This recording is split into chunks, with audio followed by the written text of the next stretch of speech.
So greetings everyone, welcome again in my new fresh video. जैसे कि आप जानते हैं हमने टिक इंटर की सीरीज को स्टार्ट कर रखा है और हमने काफी हद तक अपना प्रोजेक्ट बना लिया था। तो हमने क्या क्या कर लिया था, हमने इस प्रोजेक्ट का डिजाइन तैयार कर लिया था, अपना मॉडल तैयार कर लिया था और कहा था हाँ भाई ये प्रोजेक्ट कुछ इस तरह से दिखेगा कि यहाँ पर हम नेम एंटर कर सकते हैं, यहाँ पर हम एज एंटर कर सकते हैं, यहाँ पर रेडियो बटन है तो वो भी सिलेक्ट कर सकते हैं।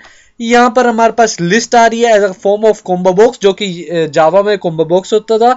और यहाँ पर भी हम यहाँ पर देख रहे हैं एसी और नॉन एसी आ रहा है, ये पाइथन में है। और यहाँ पर हम प्रोग्रामिंग लैंग्वेज में मेरे पास चाहे तो मैं दोनों सेलेक्ट कर सकता हूँ क्योंकि ये चेक बॉक्स है, चाहे तो एक भी सेलेक्ट कर सकता हूँ। फिर यहाँ पर मेरा सबमिट का बटन है और यहाँ पर मेरा एग्जिट का बटन है। एग्जिट का बटन दबाने पे हम इस विंडो से बाहर आ जाएंगे। तो मैं इसे फिलहाल करता हूँ बंद और अपने एडिटर पे चलता हूँ और एक आपसे सवाल पूछता हूँ। अगर मैं इसको दोबारा रन करूं तो हमने ये तैयार तो कर लिया, यानी कि इसका ढांचा तो तैयार कर लिया, लेकिन इसकी वैल्यू जो हमने वैल्यू देंगे वो आखिर जाएगी कहाँ? तो वो वैल्यू जाएगी एक डेटाबेस में। लेकिन उससे पहले भी एक सवाल उठता है और वो सवाल ये है, वैल्यू वैल्यू महाराज डेटाबेस में तो जाएगी, लेकिन हमें सबसे पहले इन वैल्यूज को गेट करना होगा। तो आखिर हम इस वैल्यू को गेट कैसे करें? तो अब आप कहेंगे कि यार एंट्री फील्ड का तो मुझे पता है। अब वो आपको कैसे पता है? क्योंकि हमने इस सीरीज में कैलकुलेटर भी बनाया था, तो उसमें हमने सीखा था कि एंट्री फील्ड में, यानी कि ये फील्ड है, इसकी वैल्यू को कैसे गेट करा जाता है। तो उसके बारे में तो मुझे पता है अच्छी तरीके से और आपको भी पता है इसके बारे में। तो अब हम सीखेंगे कि इनको भी कैसे गेट करेंगे, इसको भी कैसे गेट करेंगे। हालांकि अगर आपने वो कैलकुलेटर वाली वीडियो नहीं देखी है तो कोई चिंता करने वाली बात नहीं है, क्योंकि इस वीडियो को मैं बताऊंगा इस वीडियो में कि हम इसे भी कैसे गेट करते हैं, इनकी वैल्यूज को भी कैसे गेट करेंगे, इस लिस्ट बॉक्स की वैल्यू को भी कैसे गेट करेंगे, और ये जो चेक बॉक्स है इनको भी कैसे गेट करेंगे। और जब मैं सबमिट के बटन पर बटन दबाऊंगा, यानी कि कोई एक्शन परफॉर्म कराऊंगा, तो वो एक्शन भी कैसे परफॉर्म कराएंगे। तो इसे करता हूँ मैं 2 मिनट के लिए क्लोज और अपने एडिटर में चलता हूँ। तो ये सारा वही कोड है हमने जो जहाँ तक करा था। यहाँ पर हमने एग्जिट का बटन लास्ट डिफाइन करा था पिछली वीडियो में। तो हमने यहाँ पर हम जब बटन डिफाइन करा था इसकी कमांड दी थी कि ये बटन दबे तो क्या हो। तो उसके लिए हमें यह स्पेसिफाई देना पड़ता है कि कमांड और ये वाला फंक्शन परफॉर्म हो। तो इसी तरह यहाँ पर मेरा सबमिट का बटन है, ये देखिए आपको सबमिट यहाँ पे दिख रहा है, सबमिट का बटन है। तो हमने इसकी कमांड नहीं दी है, तो सबसे पहले हमें इसकी कमांड देनी पड़ेगी कि ये बटन दबेगा तो क्या होगा। तो यहाँ पर मैं लिखता हूँ कमांड और इज इक्वल टू एक्शन लिख देता हूँ कि कोई एक्शन परफॉर्म होगा। अब मैं इसको क्या करूंगा, इस फंक्शन इस एक्शन को ऊपर डिफाइन करूंगा। तो मैं जरा ऊपर चलता हूँ और यहाँ पर एक एक्शन नाम का फंक्शन बना लेता हूँ। तो यहाँ पर हमारा कोड तो काफ़ी कुछ हो चुका है और मैं उम्मीद करता हूँ कि आपने इस कोड से काफ़ी कुछ भी सीख लिया होगा।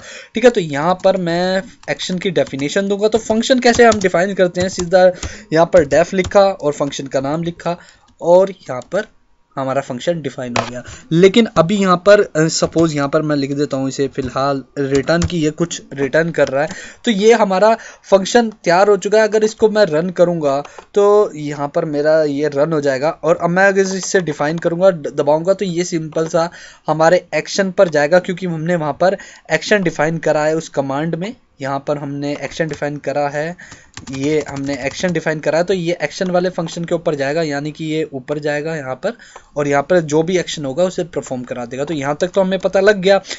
हमने क्या करना है, सबसे पहला इस एंट्री फील्ड को गेट करना है, जो कि हमारा पहले था एंटर नेम। तो यहाँ पर मैंने यहाँ पर एंटर नेम नाम का एक लेबल बनाया था और यहाँ पर इवन नाम का मैंने क्या बनाया था, एंट्री फील्ड। तो सबसे पहले इसकी वैल्यू को हमें गेट कर लेना है। तो इसमें का बड़ा सिंपल सा है, सिंपल सा हम अपने फंक्शन में आएंगे और यहाँ पर हम लिखेंगे, एक वेरिएबल बना लेंगे, क्योंकि हमें नेम को गेट करना है। तो मैंने नेम नाम का वेरिएबल बना लिया even डॉट गेट, यानी कि even जो भी एंट्री फील्ड में एक वैल्यू है उसे हम गेट कर लेना है। ये मैं इसे रन करके ही रख लेता हूँ। तो यहाँ पर इसमें जो भी वैल्यू एंटर कराई जाएगी वो मुझे गेट हो जाएगी और वो स्टोर हो जाएगी मेरे नेम वेरिएबल में। इसी तरह मैं यहाँ पर मैं अगला ऑप्शन देखूंगा और मेरा क्या है अगला, मेरा अगला है एज। तो यहाँ पर मैं लिखूंगा एज नाम का एक वेरिएबल बनाऊंगा और ये मैंने किस में स्टोर करा रखा है, तो यहाँ पर आप देखिए मैंने सीक्वेंस में लिखा था, E2 में स्टोर करा रखा है। ये मेरी एंट्री एज है और यहाँ पर E2 में मैंने एंट्री फील्ड में ये एज बना रखी है। तो मैं यहाँ पर प्रेस करता हूँ और यहाँ लिखता हूँ E2 डॉट गेट। तो इस तरह से मुझे 2 एंट्री फील्ड तो मिल गए हैं। और इसके बाद जो है मेरा था रेडियो बटन, तो यहाँ पर मैं आपको दिखा देता हूँ। तो ये रेडियो बटन कैसे गेट होंगे, यहाँ पर तो 2 तरह के हैं। तो इसके लिए हमने एक कॉमन वेरिएबल डिफाइन करा था, मैं नीचे चलता हूँ और यहाँ पर डिफाइन करा था जेंडर, जो कि एक वेरिएबल है। इसमें जब मैंने रेडियो बटन डिफाइन करा था तो दोनों जगह मैंने मेल में और फीमेल में वेरिएबल डिफाइन करा था जेंडर। तो इसी तरह मैं इस जेंडर की मदद से यहाँ पर जो सा भी वेरिएबल यानी कि जो भी रेडियो बटन हमारा सिलेक्टेड होगा उसे मैं ले लूँगा। तो यहाँ पर मैंने जैन नाम का एक वेरिएबल बना लिया और यहाँ पर मैंने जेंडर कॉमन दिया था दोनों में, और इसे मैं क्या कर लूँगा, गेट कर लूँगा। तो इस तरह मैंने गेट कर लिया। तो इसके बाद जो है मेरा क्या है, इसके बाद है मेरा लिस्ट। तो लिस्ट कैसे गेट होगी, तो लिस्ट का भी बड़ा आसान सा काम है। मैं अगर अपनी लिस्ट की बात करूं तो यहाँ पर मैंने अपनी लिस्ट बनाई थी जिसमें मैंने एसी और नॉन एसी 2 ऑप्शन दिए थे। तो यहाँ पर मैंने एक लिस्ट रूम बनाया था जिसमें मैंने लिखा था text select your room type, और यहाँ पर मेन्यू में मैंने लिखा था ऑप्शन मेन्यू जिसमें मैंने लिस्ट रूम लिखा था, जो कि ये चीज़ आएगी उसमें सेलेक्ट योर रूम टाइप। जैसे कि आप अपने प्रोग्राम में भी देख सकते हैं, यहाँ पर सेलेक्ट योर रूम टाइप आ रहा है, और फिर यहाँ पर लिस्ट बना ली थी, यानी कि उस पूरी की पूरी लिस्ट को कॉल कर दिया था। तो यहाँ पर जो मैंने लिखा है सेलेक्ट योर रूम टाइप, इसकी मदद से ही मैं उन दोनों को गेट कर सकूँगा जो भी वहाँ पर वैल्यू सेलेक्टेड होगी। तो सिंपल सा मैंने यहाँ पर एक वेरिएबल बना लिया रूम के नाम से, और यहाँ पर मैं लिखता हूँ लिस्ट, और किस नाम से है लिस्ट, मैं वेरिएबल का नाम भूल गया तो मैं एक बार दोबारा चेक करता हूँ। यहाँ पे नाम है लिस्ट रूम को, तो यहाँ पर मैं क्या लिखूँगा, लिस्ट रूम डॉट गेट। तो इस तरह से मैंने लिस्ट रूम को गेट कर लिया। तो अगला जो है हमारा वो है हमारा चेकबॉक्स। तो यहाँ तक जो थी रेडियो बटन में अब तक था कि एक चीज़ ही सेलेक्ट होगी, तो उसमें मैंने एक को ही डिफाइन करा, जैसे जेंडर को वैल्यू गेट कर ली और इसमें कॉमन था।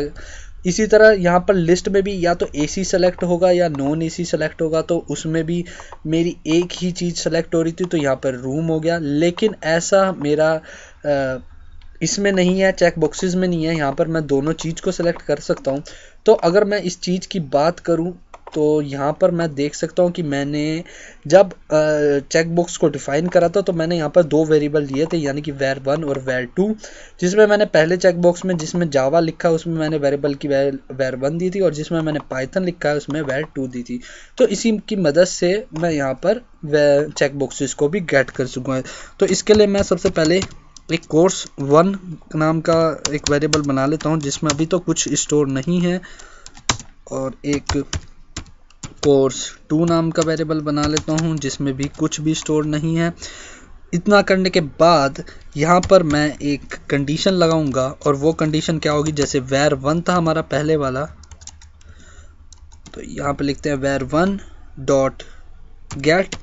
अब सिंपल सी एक बात है कि अगर चेकबॉक्स 1 सेलेक्टेड होगा, यानी कि अगर ये मैंने जावा सेलेक्टेड कर रखा है, ये मैं जावा पे क्लिक करता हूँ, तो इसका मतलब क्या हो गया कि इसके बैकएंड में जो वैल्यू है वो 1 चली गई है। अब मैंने ये अनसेलेक्टेड कर दिया, तो इसका मतलब हो गया इसके बैकएंड में जो वैल्यू है वो 0 है।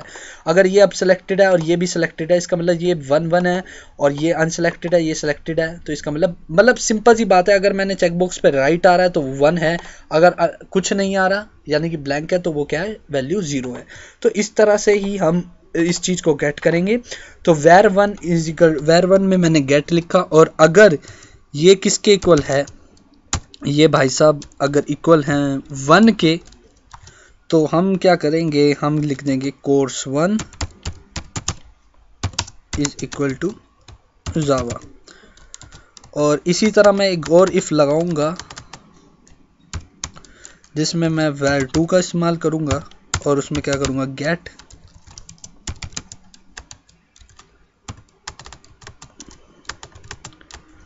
और यहाँ पर मैं क्या लिखूंगा, course2 is equal to Python. तो यहाँ पर मैंने क्या लिखा, course2 is equal to Python. लेकिन अब हम डेटाबेस में तो एक ही नाम से चीज़ों को स्टोर कराएंगे, तो यहाँ पर मैं course3 नाम का वेरिएबल बना लेता हूँ, और इस course3 में मैं क्या करूँगा, course1 प्लस थोड़ा स्पेस दे देंगे हम यहाँ पर एक स्ट्रिंग बना के, और यहाँ पे लिखेंगे, और यहाँ लिखेंगे हम कोर्स 2। तो यहाँ पे लिख देते हैं कोर्स 2। लेकिन इससे पहले हमने एक गलती कर दी, और यहाँ पे वो गलती क्या है, यहाँ पे 2 लिख दिया, यहाँ पे 1 आएगा। अब ऐसा क्यों कि अगर कोर्स 1, अगर कोई चेकबॉक्स सेलेक्टेड है, अनसेलेक्टेड है तो उसकी वैल्यू 0 होगी, और कोई सेलेक्टेड है तो उसकी वैल्यू क्या होगी 1। 0 और 1 ही वैल्यू हो सकती है, 2 नहीं हो सकती, 3 नहीं हो सकती, तो इसलिए यहाँ पर 0 और 1 में ही खेलना है। अब आप कह रहे होंगे कि ये कोर्स 3 क्या है, तो इसमें अगर सपोज मैंने जावा को सेलेक्टेड करा है तो उसकी वैल्यू चेकबॉक्स 1 सेलेक्टेड करा है तो उसकी वैल्यू क्या 1 होगी, तो कोर्स 1 में जावा चला गया। और अगर मैंने पाइथन को नहीं सेलेक्ट करा तो सिंपल सा है, यहाँ पर क्या आ जाएगा, हमारे पास जावा जाएगा, और यहाँ पर मेरे पास ब्लैंक स्ट्रिंग आ जाएगी। वो क्यों आएगी, क्योंकि यहाँ पर मैंने इनिशियली इसे ब्लैंक डिफाइन कर रखा है। इसी तरह अगर मैंने दोनों सेलेक्टेड करे हैं तो बस ये ब्लैंक से रिप्लेस हो जाएगा जावा और पाइथन में, और वो कोर्स 3 यानी कि दोनों मेरे पास आ जाएगी। तो इससे मेरे पास डेटाबेस में स्टोर कराने में आसानी हो जाएगी, मुझे पता लग जाएगा कि हाँ जी एक बंदे ने एक नाम से कितने कोर्स ले रखे हैं, तो वो जावा भी ले रखा है, उसने पाइथन भी ले रखा है, तो कोई दिक्कत वाली बात नहीं है। तो यहाँ तक तो मैंने गेट कर लिया। अभी मैं इसे सिंपल सा आपको शो करके दिखाता हूँ। तो यहाँ पर मैं सिंपल सा अभी इसे प्रिंट करा लूँगा, और बाद में हम अगली वीडियो में देखेंगे कि हम इसे पाइथन में कैसे डेटाबेस में कैसे सेव करा सकते हैं, और फिर डेटाबेस को हम कैसे फैच करेंगे। तो यहाँ पर मैं अभी इसे क्या लिखते हैं, हम यहाँ पर नेम लिख देते हैं, हमारा नेम है पहला। दूसरा हम क्या कराएंगे, प्रिंट, दूसरा हमारा एज है, तीसरा हमारा जेंडर है, फिर अगला हमारा है रूम है, और फिर इसके बाद है हमारा कोर्सेज, जिसमें मैंने कोर्स 3 लिखाऊंगा क्योंकि मैं फाइनल रिजल्ट चाहता हूँ कि उसने क्या करा, कोई छूट तो नहीं गया। यहाँ पर नेम, एज, जेंडर, रूम और इसके बाद कोर्सेज। तो इतने को सेव कराते हैं और अपने प्रोग्राम को रन करा के देखते हैं। तो ये मैंने प्रोग्राम रन कराया, इसे मिनिमाइज करता हूँ और यहाँ पे आता हूँ। तो यहाँ पर मैं सबसे पहले नेम लिखूंगा, तो यहाँ पर मैं अपना नाम लिख देता हूँ, नवोदित सचदेवा, और इसके बाद एज लिख देते हैं तो 21, यहाँ पर मेल, रूम मान लिया मैं एसी सेलेक्ट कर रहा हूँ। कोर्स अभी मैं एक बार जावा को करके दिखाता हूँ और यहाँ पे सबमिट करता हूँ। तो यहाँ पे सबमिट करने के बाद यहाँ कुछ हुआ नहीं, तो उसे हम चेक करते हैं कि ऐसा क्यों नहीं हुआ, और बल्कि हम इसे प्रिंट करा रहे हैं। तो एक बार हम इसे यहाँ से ना रन करा के यहाँ से रन कराते हैं, क्योंकि अभी हमने इसका सेटअप तैयार नहीं करा, यानी कि अगर हम किसी को देना चाह रहे हैं, इसे डिप्लॉय नहीं करा है, तो एक बार हम यहाँ की विंडो में देखना चाहेंगे क्योंकि फाइनल रिजल्ट यहीं आएगा। तो यहाँ पर मैं दोबारा लिखता हूँ, मैं यहाँ लिखा नवोदित सचदेवा,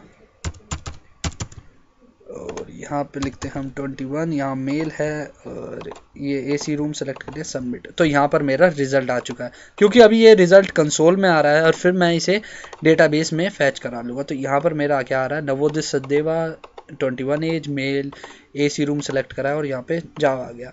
और अगर मैं यहाँ पर पाइथन भी सेलेक्ट कर लेता हूँ और यहाँ पर बाकी चीज़ सेम ही रहने देता हूँ, तो आप देखिए नवोदित सचदेवा, 21 एज, नेम क्या आ रहा है, male, sorry gender, AC room, और यहाँ पर जावा भी है और पाइथन भी है। तो इस तरह से हमने अपने प्रोग्राम को कर लिया और देख लिया कि हाँ हम कैसे दोनों चीज़ को सेलेक्ट करा सकते हैं। यहाँ पर हम एक ही चीज़ सेलेक्ट कर सकते हैं, या तो एसी होगा या नॉन एसी होगा।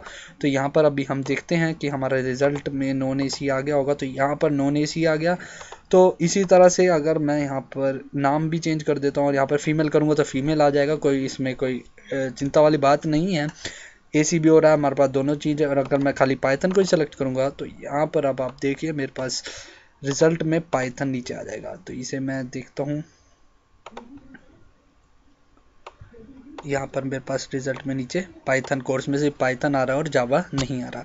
तो अब आपने देखा कि हमने चीज़ों को गेट कैसे करा इस फॉर्म के थ्रू। तो मैं उम्मीद करता हूँ कि आपने इसको पहचान लिया होगा और अब आप इसको आगे अपने प्रोजेक्ट में कवर करेंगे और देखेंगे कि हम कैसे एक धीरे धीरे करके अपने इस पूरे प्रोजेक्ट को कवर अप करते हैं।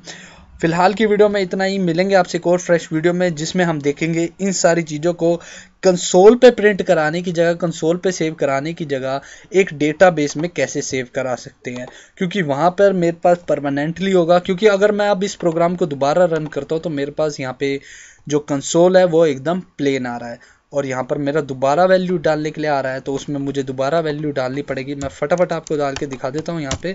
तो मेरा यहाँ पर पुराना कुछ नहीं होगा, सिंपल सा सारी चीज़ें नई तरीके से ही आएंगी। देखिए यहाँ पे विकी 21 मेल एसी रूम, और यहाँ पर दोनों कोर्स जावा और पाइथन। तो बेहतरीन यही होगा कि हम इसे डेटाबेस में सेव कराएं, और जब मन चाहे उसे सेव करें, और जब मन चाहे उसे देखें और डिलीट करें। तो फिलहाल की वीडियो में इतना ही, मिलेंगे आपसे एक और फ्रेश वीडियो में जिसमें हम बात करेंगे, जैसा मैंने आपको बताया, डेटाबेस के बारे में। Thank you.